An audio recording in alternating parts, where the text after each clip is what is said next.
Hi, I'm Michael Fagan, the fitness guru, and this is A Healthy Pause. Today we're talking about pain, strain, and sprain. Now, if you're a really intense athlete or a weekend warrior, or if you're really new to exercise, odds are at some point you felt a certain amount of pain and soreness. You wake up in the morning, your shoulders are stiff, your legs are stiff, your abdomen, you really feel the results of the workout that you had. That pain is known as delayed onset muscle soreness. That means 24 to 48 hours after your workout, and you're really starting to feel the results of it. Now, a lot of people say, no pain, no gain. I'm not a big believer in that, but sometimes you can't help it. You feel this soreness. People aren't really sure why this happens. You talk to different trainers, you get a half dozen different answers.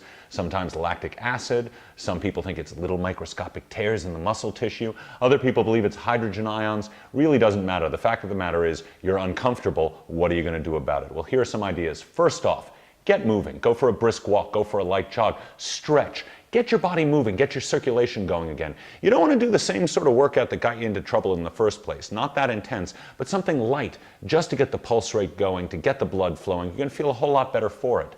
Second, hydrate. Get a lot of water into your system. That's going to flush out anything that's in there. It's going to make you feel wonderfully refreshed, very, very new. I enjoy a nice hot bath, sometimes with a cup of Epsom salts. I find that very refreshing. Like any New Yorker, odds are somewhere in your medicine cabinet, you've got a giant jar of ibuprofen.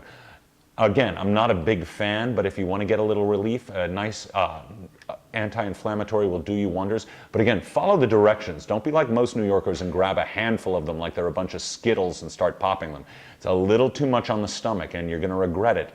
Just follow the directions and you're going to get a little relief from that. Also, you can try some of the creams. Things like Bengay can offer some amount of relief.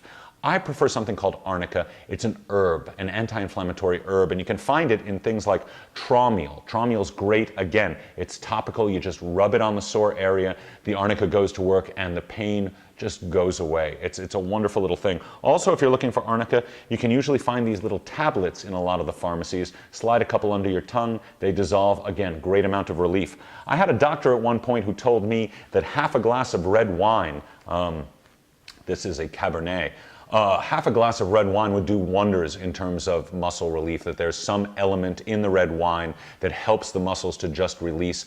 I personally think he just enjoyed red wine, but there you go. Doctor's orders, try a little half glass of red wine. Now, strains and sprains are something a little different.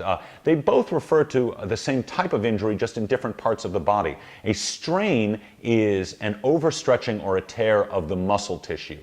A sprain is an overstretching or a tear of a ligament. The ligament is the fibrous connective tissue that connects bone to bone.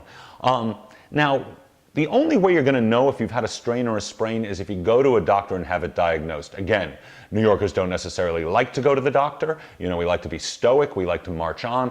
But if you over-exercise on a strain or a sprain, you might make the situation worse and it'll take a long time to heal. So better safe than sorry. Get it diagnosed. Once it's diagnosed, the doctor is more than likely going to tell you to follow the following protocol, and it's known as RICE. Rest, ice, compression, elevation. Now, let's go step by step. Rest.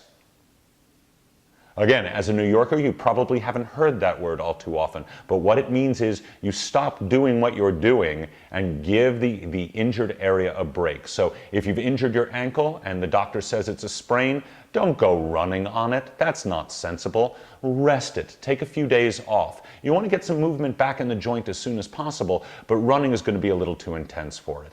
Ice. Now you want to apply ice to the injured area. This helps to get rid of the inflammation. It allows nutrients to go in. It allows the healing process to begin. You can get one of these. I've loved these since I was a little kid. These are the pre-made ice packs where you just pop the center and you shake it up and it gets really cold. That's great. If you don't have one of these, a bag of frozen vegetables will do you really well. This is celery. Don't apply the ice directly to your skin. It can damage the skin. So instead, take a nice light towel, light rag, wrap it around the ice pack, apply it to the injured area. You can go anywhere from 10 to 20 minutes at a time. Do this a few times a day, just so long as you make sure you take about a half an hour off in between bouts with the ice, but really use the ice. I know so many people who get injured and I tell them to ice it, they never do, and then they wonder why they don't heal. Use the ice and get rid of the inflammation. C, compression.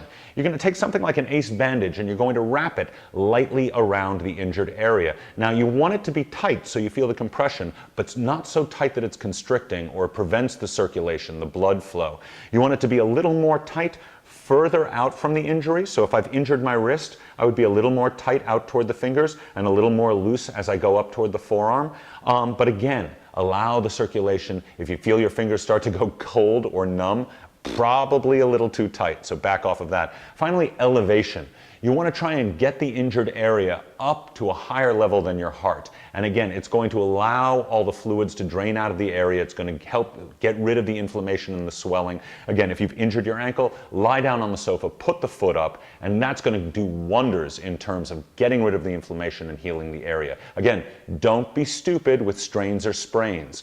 A little common sense in the short term is going to go a long way. It's going to help you heal. It's going to get you back on your feet so that you can do your thing. Now, if you have any questions about exercise-related injuries, or really any questions about exercise at all, shoot me an email at michael@fitnessgurunyc.com. Check out our website, fitnessgurunyc.com, for more great ideas.